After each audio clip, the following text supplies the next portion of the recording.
سر یہ سینٹ میں کل جو کچھ ہوا ہے سر اس کے اوپر ذرا روشنی ڈال لیں. یہ جو ترمیمی بل اسٹیٹ بینک کے حوالے سے جو پاس ہو گئے سر اس کے اوپر تھوڑا سا.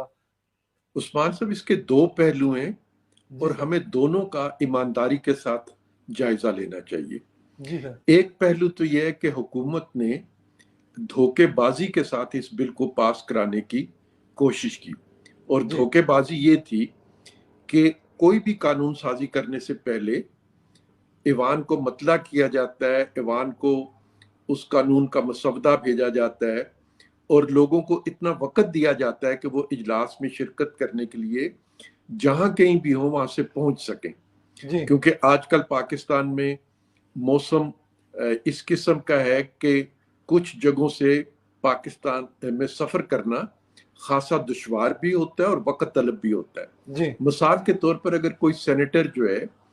اس کا تعلق شمالی علاقہ جات سے ہے اور راستے برف کی وجہ سے بند ہوئے ہیں تو آپ کو اسے اتنا وقت دینا ہوگا کہ وہ سینٹ کے اجلاس میں شرکت کر سکے. لیکن انہوں نے رات کے 11 بجے جمعرات کی رات کو 11 بجے سینٹ کا اجلاس بلایا اور صبح 10 بجے کہا کہ جی آپ پہنچ جائیں. لہذا کچھ سینیٹرز جو ہیں کچھ ملک سے باہر تھے، کچھ دور دراز کے علاقوں میں تھے، لیکن یہ دھوکے بازی سینٹ چیئرمین کی طرف سے کی گئی جو کہ ان کے منصب کے خلاف ہے. انہیں 1-2 دن کا وقت دے کے جی بالکل دینا چاہیے تھا. ایک پہلو اس کا یہ ہے، اس کو نظر انداز نہیں کیا جا سکتا کہ حکومت نے دھوکے بازی سے کام لیا. دوسرا پہلو اس کا یہ ہے کہ اپوزیشن کے سینیٹرز جو ہیں، تمام سینیٹرز اپوزیشن کے جو ہیں، انہیں چوکس رہنا چاہیے تھا کیونکہ ماضی میں بھی یہ حکومت اس قسم کی دھوکے بازی کر کے اپنے بل منظور کرواتی رہی ہے. لہذا یہ اپوزیشن کے سینیٹرز کا فرض تھا، خواہ وہ یوسف رضا گیلانی صاحب تھے، دوسرے سینیٹرز تھے، کہ وہ اسلام آباد میں موجود رہتے یا کم سے کم اتنے فاصلے پہ ہوتے کہ 1-8 گھنٹے میں بھی وہ اسلام آباد پہنچ سکیں. انہیں اپنی سواری کا بندوبست کر کے رکھنا چاہیے تھا. تو حکومت نے دھوکے بازی کی. اپوزیشن کے سینیٹرز جو ہیں جس میں لیڈر آف دی اپوزیشن بھی شامل ہیں، انہوں نے اہلی کا ثبوت دیا اور کچھ سینیٹرز جو ہیں ان کے بارے میں کہوں گا کہ وہ جان بوجھ کے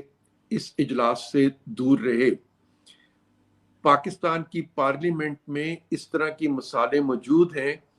کہ اسٹریچر پہ بھی لوگوں نے آ کے اپنے جماعت کے حق میں، موقف کے حق میں ووٹ کیا ہے. تو اپوزیشن کے تمام سینیٹرز بھی جو اسلام آباد میں تھے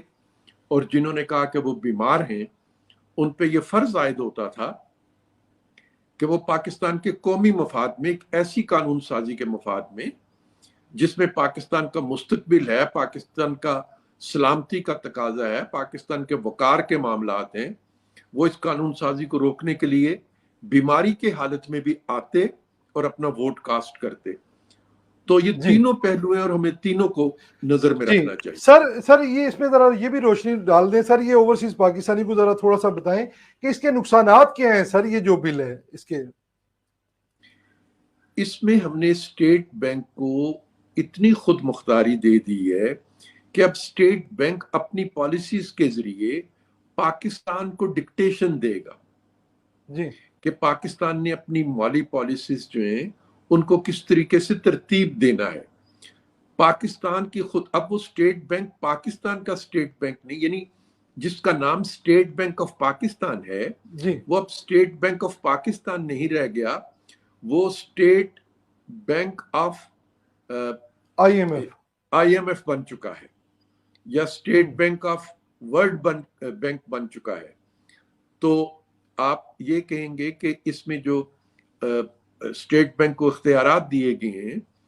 اس نے اسٹیٹ بینک کو پاکستان کی ریاست پہ بھی بالادست کر دیا ہے کہ اب وہ ریاست کی ضرورتوں کو نہیں دیکھے گا، ریاست کی ضرورتوں کو پورا نہیں کرے گا، بلکہ وہ ریاست کو مجبور کرے گا